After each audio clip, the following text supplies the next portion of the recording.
Hi, and welcome to Linux Command Line from Zero to Expert.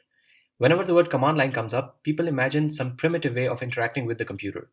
They tend to think that there might be some situations in which the command line might become necessary, but in general, the graphical user interfaces are the more powerful way of interacting with the computer.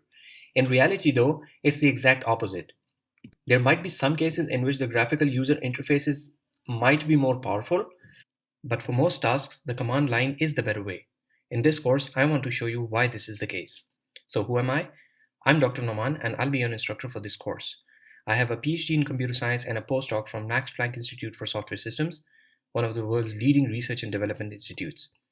I have more than 15 years of teaching experience and about 2 decades of programming experience. I have also worked as a freelance developer and a system administrator on the Upwork marketplace for more than 5 years.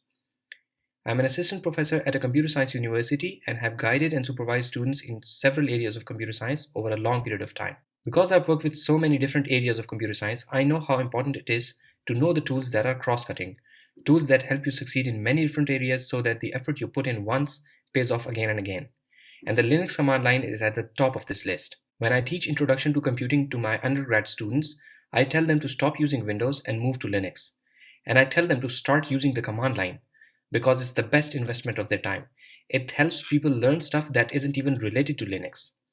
Once you master the Linux command line, it will open up doors for you. It will help you learn new technologies at least twice as quickly. And what's great about it is that it doesn't take up too much effort to learn. Now, you might have heard otherwise.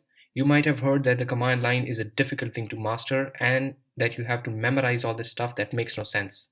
The reason people suffer when learning the command line is because of the way it is presented to them. Commands upon commands showing what everything does without telling you why you would want to do that in the first place. In this course, we take a different approach. I will not go through the whole list of all possible commands that people usually present. Instead, I will go through only those commands that come in handy on a daily basis. I will focus on giving you the rationale behind how commands work and to get you in the rhythm. Once you understand the way commands fit together to solve problems, you will be in a much better position to learn new commands as you encounter them. You will go through some simple case studies, such as downloading a complete YouTube playlist through the command line. The idea is to approach the command line from a problem-solving perspective instead of as a list of commands that need to be memorized. For the course, you only need access to a computer. If you already have Linux or Mac, you can use that. If you are on Windows, we will cover how you can set up Linux in a virtual machine so that you can get to the command line as quickly as possible with minimal effort. No background of the command line or the Linux operating system is assumed. Oh, and I've set up a real-time chat system for helping you get started. You will find a link to this free system within the course, which will allow you to chat with me and your fellow students so that you can learn quickly and possibly even collaborate on exciting projects with others. At the end of this course, you get a certificate of completion that you can use to prove that you have a deep understanding of this powerful tool. And since this course comes with a no questions asked 30-day money back guarantee, you've got nothing to lose. So enroll now and I'll see you on the inside.